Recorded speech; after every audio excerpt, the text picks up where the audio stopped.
Yeah, we've been on Zoom since 20 after.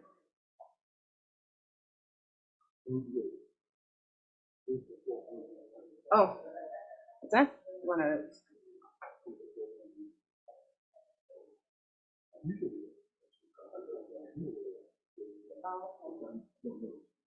Well, and I probably do it a little differently. I think there's multiple ways to do it. So, yeah, and then do you need is that bar there okay, or do you want it in a different spot? Yeah.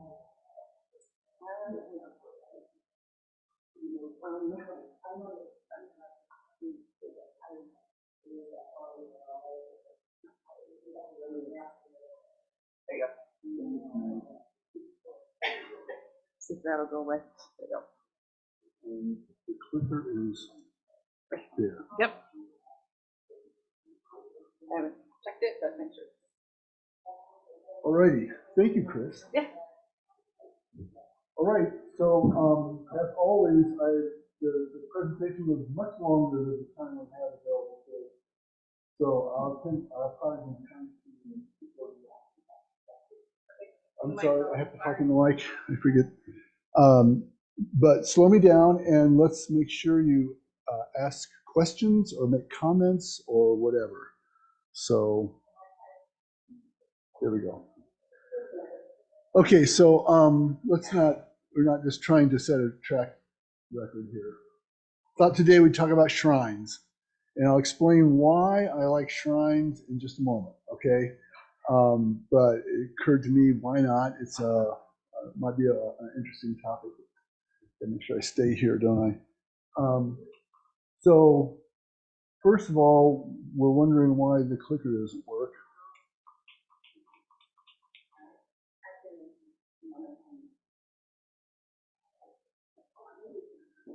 I turned it on.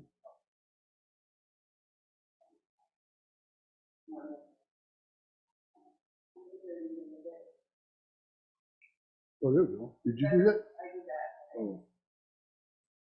Are you where you This is where I want to be. Okay, what is a shrine?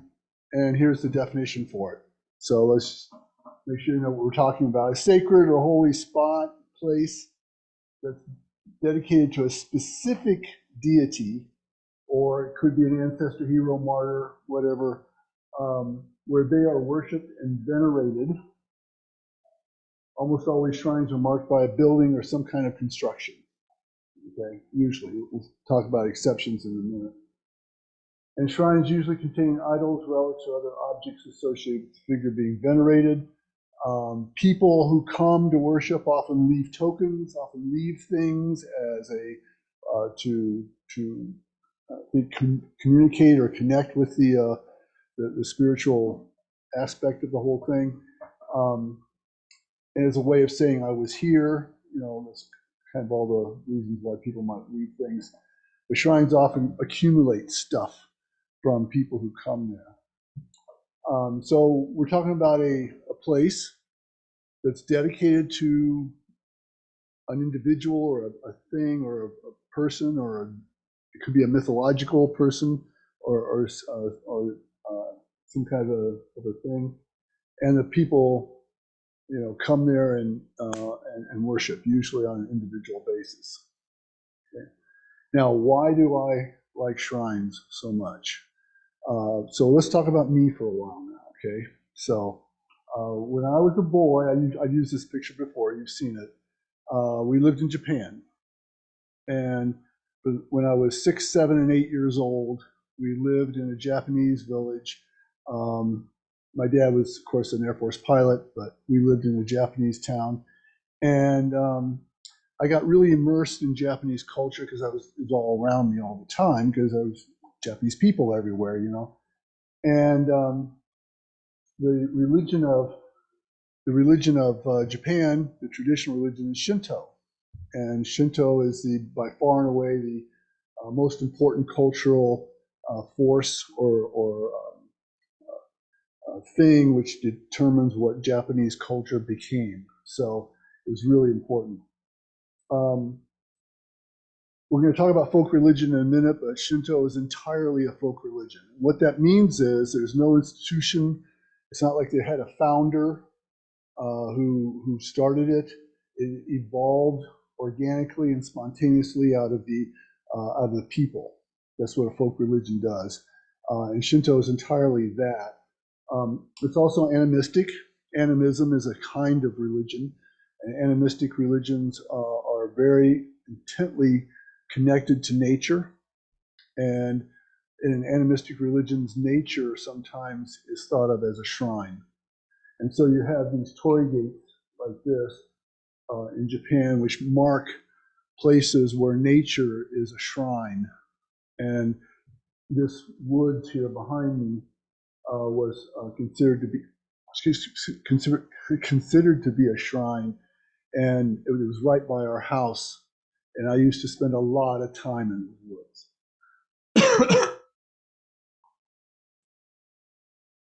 They have a lot of festivals and religious rituals. They're often related to nature. This is all to get at why I like shrines and folk religions so much. Okay, so here's an example: the Tanabata, the Star Festival, um, and it's a festival that happens on the 7th of July, um, and it celebrates the meetings of these deities, which are represented by stars in the sky. That's why it's called the Star Festival. So it's a nature-based kind of thing. According to the legend, the Milky Way separate these two lovers, which were stars, and they're on either side of the Milky Way, and they can only get together one day a year. And they've created a religious festival out of all of that. So here's part of the festivities of that particular Tanabata. Here I am at the Tanabata. The point being that I was really immersed in all this stuff, and I was really connected. I just thought this was all the coolest stuff I'd ever seen. Of course, in my very young 7-year-old life, it almost certainly was the coolest thing I'd ever seen. Not everybody does this. I had sisters who just thought it was all weird. How come we can't be normal and that kind of stuff? But for me, I just connected to it. I just wanted to get immersed in all of this. I'll give you an example.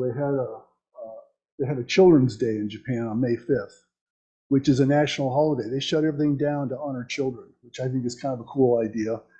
And traditionally, what they did originally, it was a boys' day, and then now they've made it boys and girls. But the boys would have a carp like this that they fly from the house to celebrate each boy in the house. And so I had my carp. Here I am in my Sunday go to meeting clothes with my carp. This is the way my mother dressed me all the time. And here's part of the procession coming right by our house. This is right the road in front of our house in the village with a tea plantation over here and mulberry leaves for silkworms over there, which I used to crawl around in these places all the time too. But they actually celebrate this in a big way. Now, finally, this is the street in front of our house. Our house is right here. I'm looking down at part of the village. And right at the end of this street, which is right there was a major road, and that's where I caught the bus to go to school. And the school was on the Air Force Base, which was a couple miles away.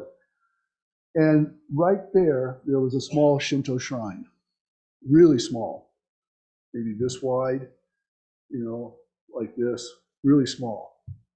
I was really fascinated by this shrine. And it was right by where I went to cut the bus. So I always was peeking in there and wondering about what was going on there, wondering at the tokens that were being left. And it really inculcated deeply into me. And the one deepest regret I have a whole list of things I wish I had photos of in my life. At the top of that list is I wish I had a photo of that shrine.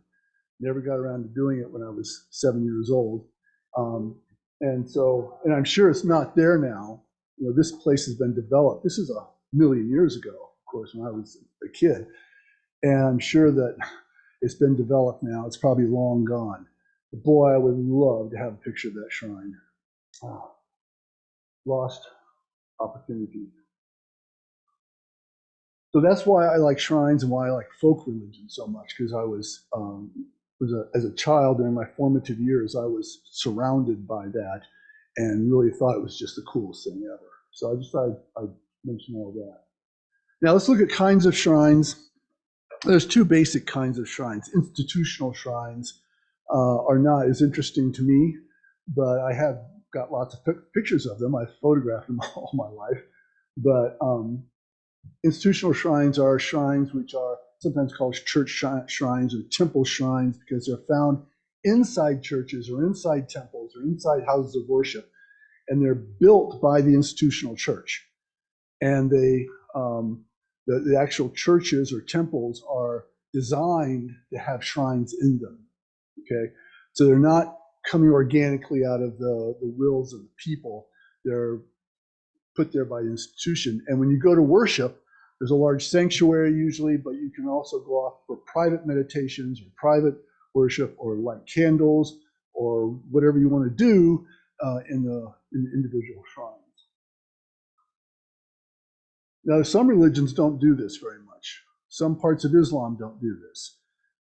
Protestant Christianity largely does not do institutional shrines. And the reason why we don't have them in our church, right? We don't have shrines here. And we come out of a Protestant tradition, basically, in the restorations, for the most part. And the reason why is because some folks feel that's sort of almost idolatry, like you're worshiping a thing or a person, not God, or something like that. That's how some people see it. Obviously, other people don't see it that way. Okay, so I thought we'd take a look at some institutional shrines, from around the world, just to point out what we're talking about here. This is the Buddhist temple in Wuhan, China, called Waugh. And Buddhism is a wonderfully rich kind of religion. They don't do a lot of cemeteries in Buddhism. They believe spirits often are housed in places of worship and things like that. And so in this, there's a temple here, but inside the temple is a shrine here in the Hall of the Arhats, is what it's called, which memorializes 500 particularly devout and important Buddhist people who from the past. And you see people praying and worshiping. And in that same temple, there's another shrine outside as you approach the temple where people pray also. So this is what we mean by institutional shrine. These are within the temple, and they were designed to be that way from the beginning. Here's a Taoist temple in Wuhan also, the Chengchen temple. Taoism was a religion which was founded by Lao Tzu, which is one of the great religious leaders of the world ever, 2,500 years ago or so. So there is a founding person in this religion. Most institutional churches have a founding person, and although he's not a deity and they don't worship him, they have a shrine here as you approach the temple. This is Lao Tzu here, and you can pray there, and it's a way of remembering him, but you're not actually thinking of him as a deity. So Taoism is another kind of complicated religion, which we're not going to take time to try to get into at this point. This is an Orthodox shrine, Orthodox Christian shrine in Tallinn, Estonia, a Russian Orthodox. And it's just a little shrine off from a large cathedral where a guy is praying, lighting candles and praying. It's typical of Orthodoxy. Orthodox does a lot of this kinds of things. Orthodox has a lot of shrines. This is the monastery of the caves in Kiev, Ukraine. Most visited pilgrimage site in Eastern Orthodoxy. People come from all over, come here. And the reason why is because of a weird combination of humidity, pressure, temperature, whatever. Monks that got buried here underground didn't decompose. They just naturally mummified, and these are thousands of years old at this point, or 1,000 years old, I should say, at this point. Here's one of them right here. They're on display, and people like that idea that you not only have an eternal soul, but an eternal body, and feel that it's a miracle. And so they come here, and the underground catacombs underneath these churches. Here's one of those private chapels / shrines that they have there, and people come and worship that. Yes. I don't have a clue what its status is today. I don't know. It's yeah. It could easily have been destroyed. I don't know. War is just an evil thing, and it could easily have done that. So this is underground. These part are underground. This is the place we're back there. So I'd like to think it's still there. It's a really beautiful place, but I don't know. I know the congregation should take up an offering, and once the war is over, you can send me back over there, and I'll report on it. Okay, I'll put it there. Here's a church in the Nativity in Suzdal, Russia, a Russian Orthodox church. As the guide said, everything that looks like gold is gold. And so they have these amazing icon stages with the icons and so forth. But off to the side here, there's actually a resting place of a local saint, which takes the form of a shrine. So yeah. This is Roman Catholics do a lot of shrines, and so this is Our Lady of Guadalupe, a shrine devoted to her within Mission San Juan Capistrano in California. So you see the larger sanctuary here, but there's a little shrine back here where you light candles and pray and so forth.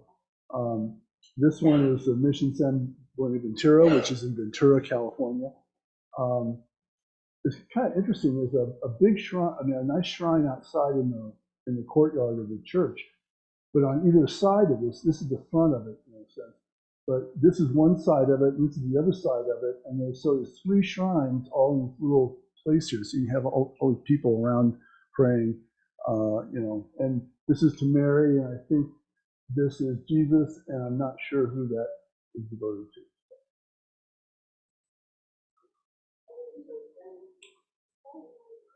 Well, in Catholicism and Orthodoxy, I know they pray to saints as intercessors to God. And so they're actually praying to God through a saint. That's kind of the idea.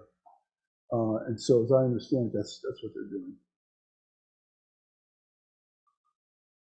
There's a Metropolitan Cathedral in San Jose, Costa Rica. This is the National Church, National Cathedral of Costa Rica. It's a big sanctuary.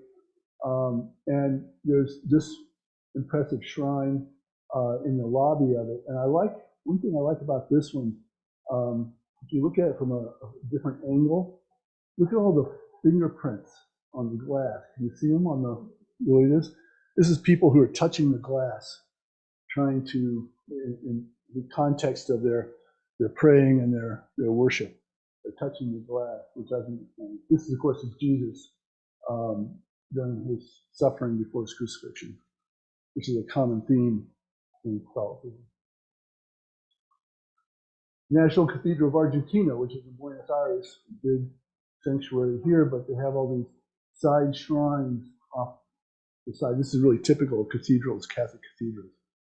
They have these little side shrines off to the sides where people come and pray. There's a couple more here. Those are all different shrines. What's that? All in the same cathedral, And there's more than this. I just, you get probably too this if you keep looking at these pictures. So this is an interesting thought. The National Cathedral of Peru, which is in Lima, a big sanctuary like this, and they have these shrines going off this way too. So they have religious shrines like that. But they also, it says something about what it means to have a state religion, because within the National Cathedral is also the tomb of Francisco Pizarro, who was the brutal tyrant who massacred indigenous people and claimed Peru for the Spanish crown in the 1500s. But he's a national hero in Peru because most people are of European descent or European mixed descent. And so he's like the founding father of Peru. And so his tomb is there. And they also have the desk in a room where the Declaration of Independence was signed in 1824 from Spain, which made Peru an independent country.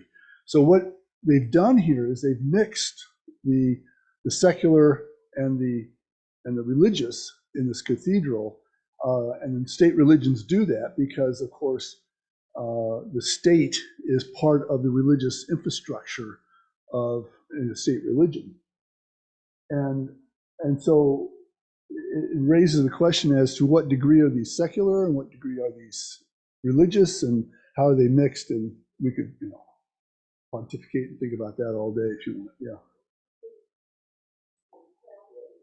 Yeah, this is obviously Catholic. Yeah. Yeah.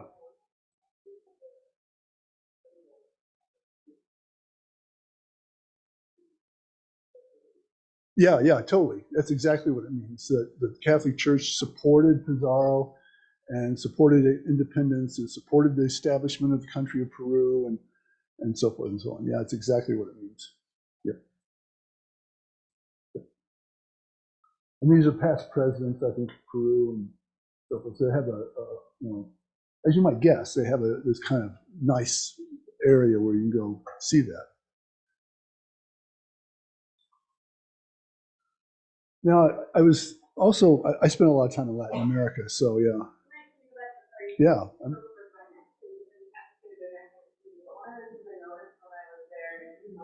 Is that there would be shrines like along street corners. Yeah, absolutely. It's like little mini shrines, and I was absolutely. And little statue there, and absolutely. Those are folk shrines. Okay. Oh. For the most part, and I don't have pictures of those because I've got plenty of other pictures, but you're absolutely right. They're common in Latin America to see those. Yeah, common to see those. Yeah. But don't get ahead of me now. I actually don't have a picture of Mary in somebody's yard, the bathtub Marys, we call them. I don't have a picture of that. I should. But everybody has seen those, and those are yard shrines, and we'll get to those in a minute. Those are all folk shrines. We're still on institutional shrines right now. No, by all means, let's. But you're absolutely right. They're common in Latin America, and you don't see that very much in the United States. Even in Roman Catholic areas, you don't see that very much. But in Latin America, you do. Well, the institutional ones are the ones which are sponsored by and built by the institutional church. And the other ones are built by ordinary people. For the most part, I'm sure not without exception, but a lot of times it's ordinary people who do that, yeah. So here's an interesting one. This is a church in Santiago de Atitlan in Guatemala. Guatemala suffered a really horrible civil war. I was actually there during the Civil War, which was interesting.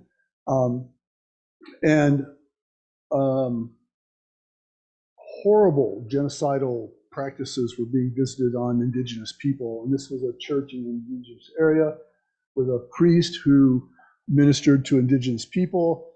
And the government hated priests like this. And they killed a whole bunch of them. And this guy, Stan Rother, was killed in his church. This is inside that church. And he was killed right up here by a right-wing government-sponsored hit squad who came and just killed him. And the people were brokenhearted because they loved him and he served well. So what they did was his body was taken back and buried where he was from, but by his own request, in a will they found, his heart was removed and buried in the church. And so in the back of the church, and it's just, if you were looking at it, right from where I'm standing taking these pictures, just to the right, is this little, basically a shrine to Stan Rother, where his heart is buried, and has his priestly vestments, and people still bring flowers. This is probably 13 years after he was killed when I was there. Civil War was still going on. And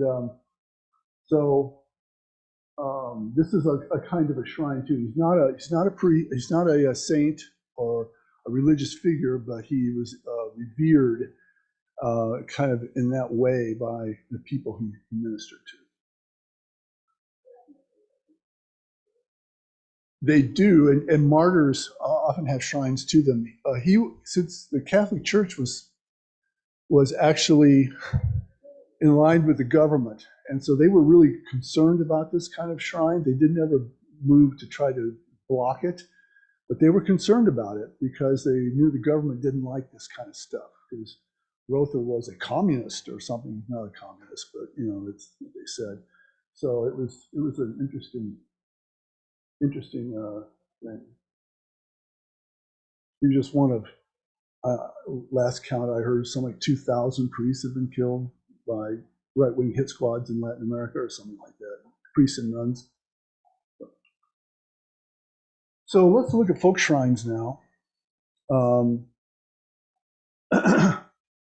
Ones I find even more interesting. And we can define them this way: a shrine that is constructed and maintained by ordinary people, not by institutional religious body. They don't usually occur in houses of worship. I'm sure they could, but they don't usually do that. These include shrines in people's houses or yards, shrines located along roads or on specific topographic features, often mountains, things like that. Or in some religions, as I mentioned, especially animism, nature is a shrine and is treated as a shrine. Okay, so these are certain elements of that. Not all of nature is treated as a shrine, but certain elements are usually tied to a religious experience or to the creation story or something like that. And we'll look at some of those if we have time in a minute. This is the bathtub Marys, which is, I hate using that term because it seems like we're mocking it. These are coming out of the deeply held beliefs of the people, but that's what they're called. They're called bathtub Marys, but there's other kinds of things. So, so they're included in this kind of category. And I find these more interesting because I like the idea of this welling up from an organic sort of faith that people have in a way of trying to express that. So. Mm-hmm.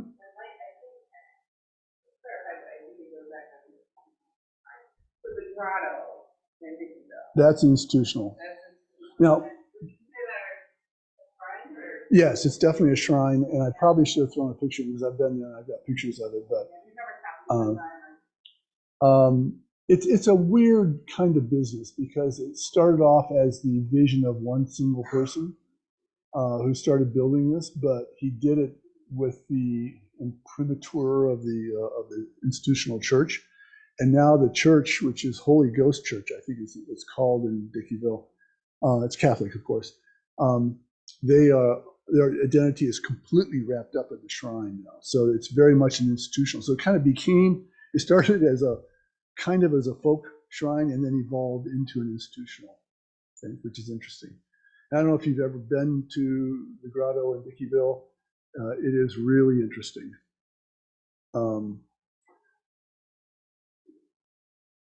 Yeah, really interesting. It not only has a religious perspective, but an ideological and a political perspective, which is all wrapped up in it too. Yeah. So.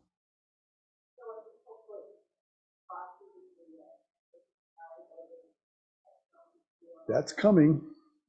But yes, you're absolutely right. That's exactly what we're talking about. Yeah.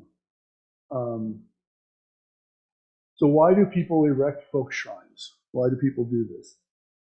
To honor the memory of someone who's died, or as a public proof of faith. They want the world to know how religious they are, so they build a shrine. Or to curry favor with the divine being. Like, I want God to like me, so I'm going to build a shrine. Or it's all through the Old Testament. Yeah, there's lots of it in the Old Testament. And I don't know anything about Judaism and shrines. Almost no really knowledge of that. I never thought about that much. But I know at least at one point, as Teresa points out, boy, the Old Testament is full of shrines. And you build something. Yeah, you absolutely do. You don't hear about them so much now. That makes me think that maybe they don't do it so much now. I think the synagogue maybe has usurped that role. which is an institutional building, or the temple, which they don't have a temple right now, but theoretically the temple could do that too. But also in response to a promise made to a divine being, there's all kinds of shrines that says, if you help me survive this ordeal, if I get healthy, if I don't die in this storm, or whatever, then I'll build you a shrine, And so there's lots of shrines like that. And increasingly, mostly in the last 30 or 40 or 50 years, especially in fundamentalist groups, they started building shrines as a way of claiming space, of saying, this is our space, this is God's space, and I want everybody to know that. So I'm going to put this shrine here. We're going to look at some examples of that in a moment. A really huge part of fundamentalism is claiming space. They want to claim space for God, for Allah, for Jehovah, whatever the situation is. They want to claim this space. And they don't want it to be secular. They want it to be religious.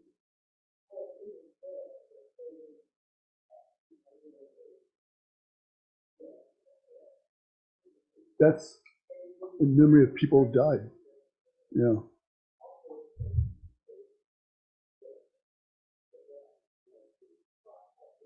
Yeah. Right. It's usually a cross, yeah, and that's definitely a thing, and it's just, yeah. And again, we'll see examples of that in just a moment.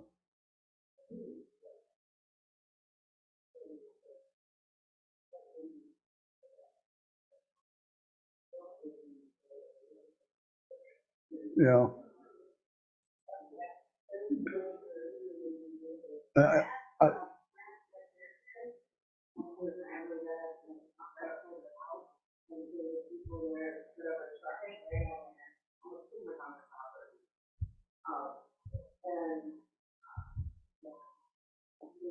I, I suspect that the state doesn't remove those shrines for that reason, that they're hoping it's going to make people think about driving at that point and being more careful, I guess. Yeah.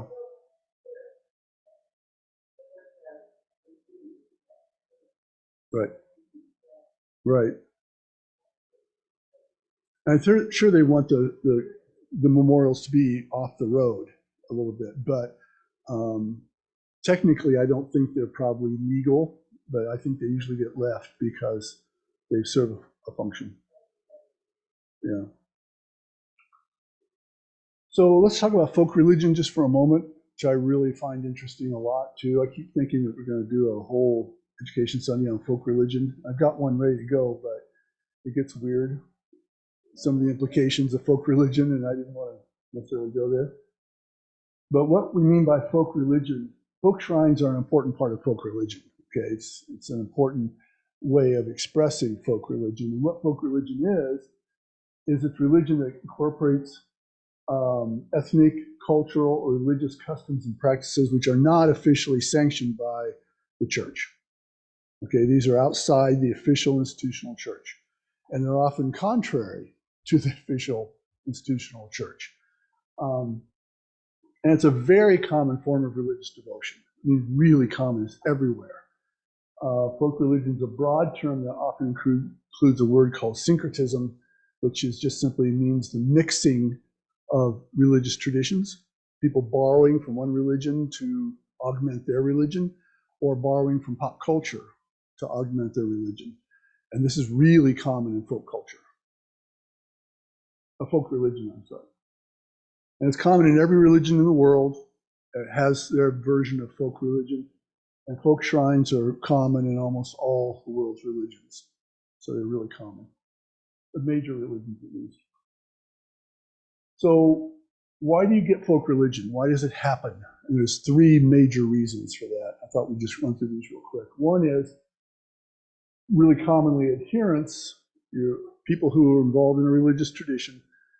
They have a problem and they want a religious answer to that problem. And the institutional church, the doctrines, the policies, whatever, just don't do a good job of answering that question or of providing the satisfaction that they're looking for. And so they will invent something or borrow something from another religion, which does answer that question, at least to their satisfaction, or does provide comfort, or does provide a policy or whatever, and they'll just borrow it and start doing that. And if it's useful, if other people find it useful, it's maintained. And what's interesting about this is that over the years, it can become so common that people just assume it's part of the institutional church. So you can actually change the institutional church in some respects by doing this. Popular culture has been extremely important in the last, especially 50 years or so, in driving this. And we'll talk about that in just a moment. Number 3 coming up. So one example is the way most Christians believe about angels is something which is started off as folk religion and is so pervasive now, and largely because of pop culture, so pervasive that people now just assume that's just the way it is and it's part of the institutional church. But if you look at angels in the Bible, they're not guardians. They're not cute little things with teardrop eyes. That's not angels. Angels are messengers from God. They have a purpose. They come and tell you a message and they leave. That's what angels are in the Bible. And we've expanded that dramatically, and people now have a whole different idea about angels. It came from folk religion.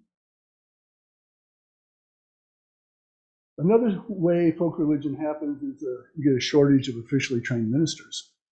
Most religions over the time have never had enough officially trained ministers, because it's asking a lot of somebody to become a minister, And so if you don't have ministers in every congregation, or they're only there occasionally, then lay people who are not officially trained, officially trained ministers, of course, tell you the institutional version of everything, right? But if they're not there all the time, you have lay people who are not trained, who are making up their own stuff sometimes, and they become the church and starts moving the doctrine and policies in certain ways. So a really good example of this is the rise of evangelicalism. It's almost entirely a folk religion kind of thing, and they brought in all kinds of beliefs which are not necessarily supported fully by scriptures or by the institutional churches. And now 50% of all people in the United States believe at least certain key parts of evangelical Protestant Christianity. Yeah. That's the next slide, by the way. So hang on just a moment. So here's the Restoration movement, which we're part of. We have a lot of folk religion, a lot of what Joseph Smith did was folk religion. And some of it was incorporated. And one of the things our church has done recently in the last 50 years is taking a really hard look at some of those folk religious traditions and whether or not we want to maintain them and keep doing them. Because a lot of times they're not particularly well supported by scriptures, or by the Bible at least. So you have some examples here. It was, for example, Lamanites became the Native Americans. This was absolutely believed by everybody in the Restoration. It is absolutely not true. It's absolutely not true. And so the church has kind of backpedaled on some of that. I don't think the Mormon church still does that, though. I think they still do. So a lot of this is still believed in the Mormon church and not so much in our church. So anyway, there's a whole bunch of things. But that's one reason why our church has changed so much in the last 30 or 40 years.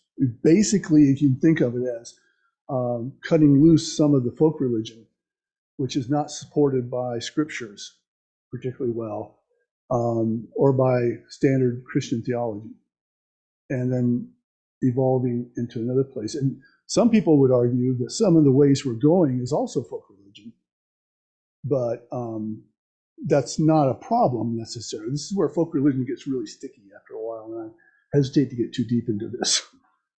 Um,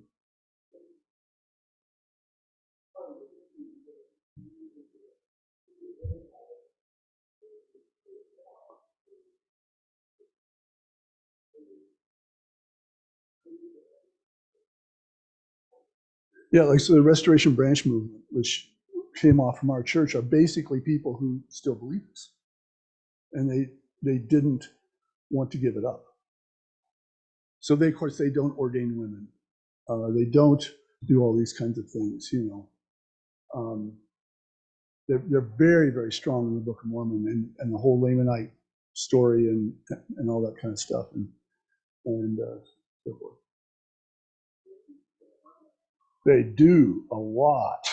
It is by far, well, I actually have, well, the polling is a little old now, but I polled the Restoration branches as part of my dissertation. And the Book of Mormon is their most authoritative scripture above all the others. Yeah, above the Bible. So the third way you get folk religion, I've got to move, is popular culture. And basically, popular culture has become more and more important, especially in the last 4 or 5 decades, and has taken over our lives completely at this point. One of the things, you know, especially now, it's becoming more and more important. I mean, the whole idea of smartphones is nothing but popular culture, and every second you can, for a lot of people, you're looking at it. You know, there's no time when you're not. Only when you absolutely can't do it are you not looking at it. You know, it's just amazing the impact that popular culture is having on the way people think and act. Popular culture exists to make money. That is 100% the only reason why popular culture exists, is to make money. That's the popular part of it. They want to be popular. And so if they do religious themes, they're going to find religious themes which are going to be popular, which people are going to relate to. And they sometimes and sometimes aren't standard practices in Christianity or in other religions. Excuse me. And if you keep getting overwhelmed with all of this, then you're going to start believing that's what Christianity is. And it becomes part of the church. Or at least people want it to be part of the church. Another way is, of course, the internet, which is, the internet is the chief purveyor of false information. You all know that, right? Made up stuff. And the internet is the most important driver of popular culture right now. And so, of course, what happens is people make up anything they want on the internet, and people read it and they think that's true, you know, and they make up stuff about religion all the time. And that's another way it's driving this. So let's look at examples of folk shrines. I'm going to do a few real quick here, which are usually folk shrines are thought of as being little and kind of homemade, but they're not without exception. There are some amazingly impressive folk shrines. I thought we'd look at some of those first, like the Taj Mahal, which is a folk shrine built by an emperor because he really liked his wife, and it was a tomb for her and for him, and that's what it is. That's basically a folk shrine. You know, it's just one of the most amazing. It's like the pinnacle of Islamic architecture in the world, and it's a must-see place when you go to India. But it's basically just a folk shrine. His favorite wife, not his only wife, his favorite wife. I don't know what the other ones got. If they got a little shack over here someplace, I don't know what they got. But this cathedral in Sicily was built in the 1100s. Roger II was a Norman king of Sicily. He promised Jesus he'd build him a shrine if he saved him from a storm that he was in. Well, Roger was saved from the storm. He washed up on the shores of this town, and he fulfilled his vow by building this magnificent cathedral. That's a folk shrine because it's in response to his own particular vow. Our Lady of Peace in Pine Bluffs, Wyoming, of all the places to see the largest Mary statue in the Western Hemisphere. The plains of Wyoming is not where I expected to see this, but this is entirely the result of a single married couple who wanted to build this, and so they did. And it's very much in the Catholic tradition. It's devoted to Mary, and it has the Stations of the Cross and so forth and so on. Wyoming is 14% Catholic, and yet this shrine is in the middle of Wyoming, which is interesting because the married couple were Catholic, and they wanted to express their faith. The Groom Texas Cross, 190 feet tall, visible for 20 miles. It was erected by this group called Our Cross of Lord Jesus Christ Ministries. They say they're non-denominational. Most of the cross itself is very plain, but they have the Stations of the Cross, and they have Jesus hanging on the cross, which is usually a Catholic thing, but who knows? But they're carefully non-denominational. They want everybody to come here, okay? And a few years after they built this cross, some people in Effingham, Illinois, felt slighted, and so they wanted to build a bigger cross. So they built almost exactly the same cross, only 8 feet taller. And they said it was the largest cross in the Western Hemisphere, which is not true. There's one in St. Augustine, Florida, that's bigger. They also say they're expressly non-denominational, but truth is, this is almost all evangelical. And we're seeing a lot of this in the evangelical movement now, building of massive crosses. And the point is to claim space. And all of these are built along really busy interstates. And so they want people to see it and know that they've claimed this space for God, basically, and for the kind of fundamentalist view of God. So you see these evangelical crosses, they're often building them in threes now. This is in Rogers, Arkansas. We see it every time we go visit Katie and Eric. This is in Baton Rouge, Louisiana, but you see these sets of 3 crosses now. And again, all of these are all long interstates, and they want people to see them and claim space. That's the whole point.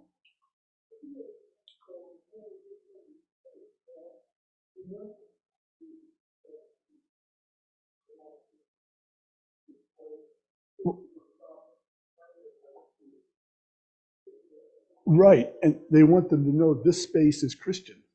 That's what they want them to know, to think about it, and think of it as missionary work. I mean, that's what you're suggesting now they do. So smaller folk shrines, which are the ones we normally think of, they're smaller, they have a more homemade feel to them, and this is what most people do. Most of these come into being from the effects or from the work of just a few ordinary people who just decide they want to do this. So my sister created a shrine for my parents in their house. This is a house shrine. She doesn't pray to it. This is a secular one. It's probably in the wrong place in the thing, because we're going to do secular shrines in a minute. I actually probably put this in the wrong place. But this is like a little shrine to my parents, both of which have passed away. She doesn't pray to it, so it's not religious, it's secular. But Lizzie, when she visited Thailand, took this picture of her then current boyfriend in a Buddhist house shrine. And this is really common in Catholic and Buddhist and Hindu, and I think also in Orthodoxy, they have house shrines where they do their own worships. And this is a Buddhist one right here. I'm sure it depends entirely on the structure of their house and where they can find space and things like that. So it's usually, I don't know. I don't know if I can characterize it. This one, I think Lizzie said, was in a prominent front room of the house. But here's a yard shrine. This is where the bathtub Marys come in and things like that. 10 Commandments shrines are pretty common in the South, especially. And you see them in individual yards, you see them in businesses, you see them in municipalities, which usually prompts some sort of a lawsuit. But this is a 10 Commandment shrine, and you see these kind of common. This is in Milledgeville, Georgia.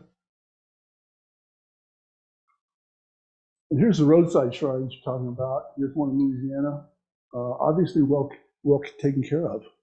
And this is memorializes people who usually were killed in an accident along that stretch of the road. There's one in Argentina. There's 3 of them. That must have been a pretty bad accident. 3 people died. Other roadside shrines are put up by people who are trying to express their own devotion or want to give people who are driving a place to come pray.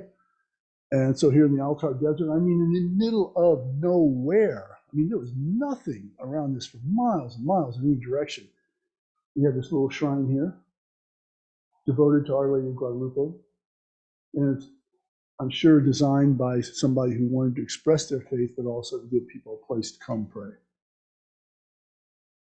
And some of those are really small. These are so small you can't even get inside them. They're just designed to focus your thinking about that. This is inside this one, and this is inside that one. In Argentina and Mexico. And this is a shrine devoted to Mary, a folk shrine devoted to Mary in southeastern Colorado. It's in some rocks which kind of have these alcoves. And so here's some Mary stuff that was put in here. But what's interesting about this one is that over the years, people have stopped there and people keep leaving tokens. And so it keeps growing and growing, and there's more and more stuff there all the time. And so you see these things on the fence here, which mean something to them. More things over here, handmade crosses and all kinds of stuff like that. So it kind of keeps growing and growing as people stop and visit it. Sometimes you can have folk shrines which are made by individual people but are tied to a much larger story. And in Argentina, there's this story about Antonio Gil, who's called El Gachito, from the 1800s, and he was there's miracles associated with him and so forth and so on. He's not an official Catholic saint.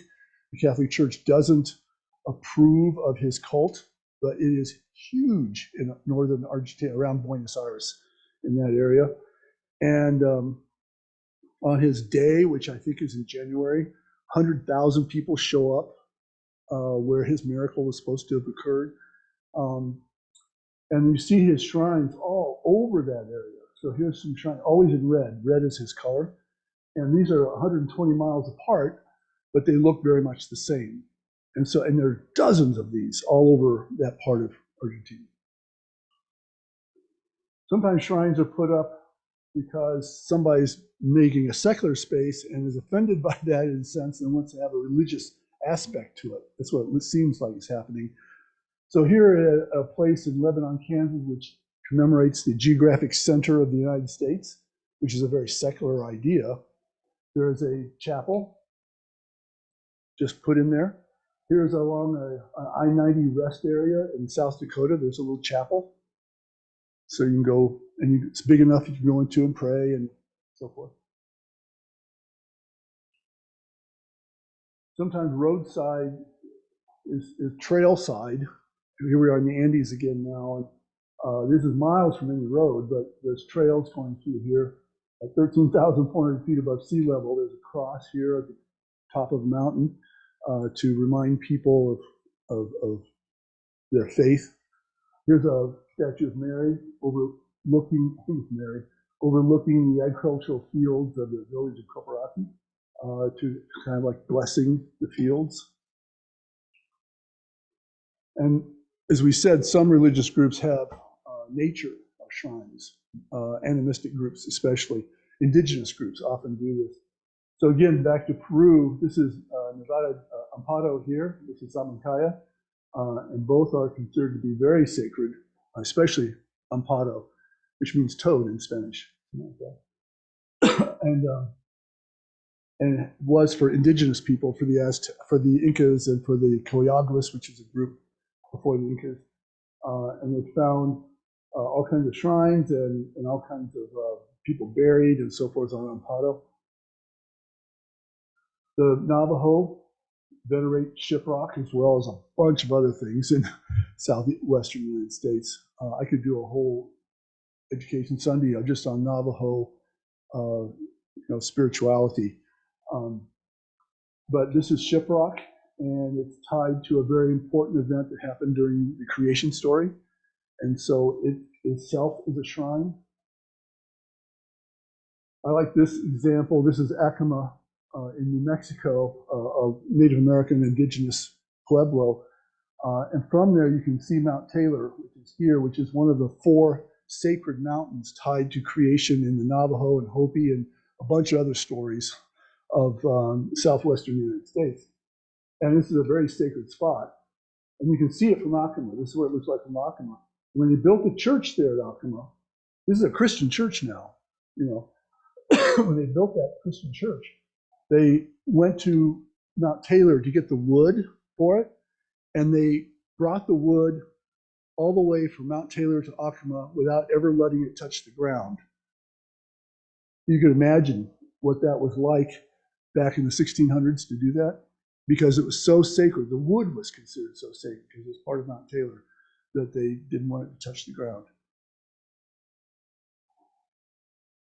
Here's a sacred river in Fiji. I won't go through all the details. I did want to make this point, though. These for religions which believe that natural features are shrines, they come into conflict frequently with people who don't believe they're sacred, who don't have that understanding. So Bear Mountain in South Dakota here is an intensely sacred spot to Lakota and to Arapaho and a bunch of other native tribes in the North Great Plains. And you probably can't see it in this photograph, but there are prayer flags here where people are praying and leaving flags. It's also a South Dakota state park. And people go there and they hike and they party and they barbecue and they drink and it really irritates the indigenous people when all that's going on, So there's conflict there. The courts ruled against indigenous people on this one. They claimed that they should keep these people off Bear Mountain, and the court said, no, it's not going to do that. Grand Canyon is intensely sacred to a number of Native American groups, especially the Hopi, who believe it was the place of emergence out of the earth in their creation story. But to many Americans, it's considered a secular shrine, one which speaks of the power and glory of the United States. It's a United States shrine. Look what we have. We have the Grand Canyon. We're really cool because nobody else has this, that kind of an attitude. And so there's conflict there. And I'll finish with this because we're about out of time. And you'll have to just get along without the rest of it. But here, Devil's Tower is the real focal point of this, which is a intensely sacred spot for Native Americans in the Northern Plains. Lots of prayer claws, lots of worship, lots of stuff going on there. It's also a national monument, and all kinds of people go there. Hundreds of thousands a year go there, and again, camp and party and hike, and a lot of people climb it. It's a technical climb, and they're hammering pitons into the rock, and they're climbing it, and they're shouting back and forth, and people who are down at the base of this worshiping are going like, give us a break here, So this is a picture I took on May 31st one year, and each arrow is a climber. So there's 1, 2, 3, 4, 5, 6, 7 climbers just on this one section right here. And the reason why May 31st is important is because they went to court, and the courts found a compromise. And they basically didn't mandate this, but they encouraged the national park to ban climbing during the month of June. So, because that's the most sacred month for the Native Americans. And so on May 31st, the day before June, there were all kinds of climbers on Devil's Tower. But on June 1st, there were also all kinds of climbers. So climbing has declined in June, but not gone away. So this is a conflict between that. Now, we're out of time. We're over time. I apologize for keeping you late. We didn't get to secular shrines or any of that kind of stuff, which is a whole nother topic, I guess, but we'll leave it at that. So thank you for your patience.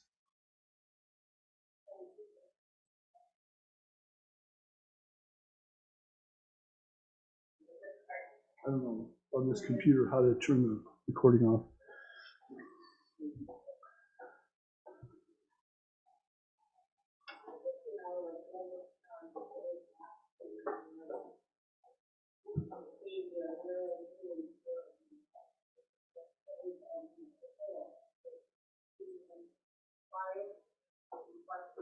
Wow.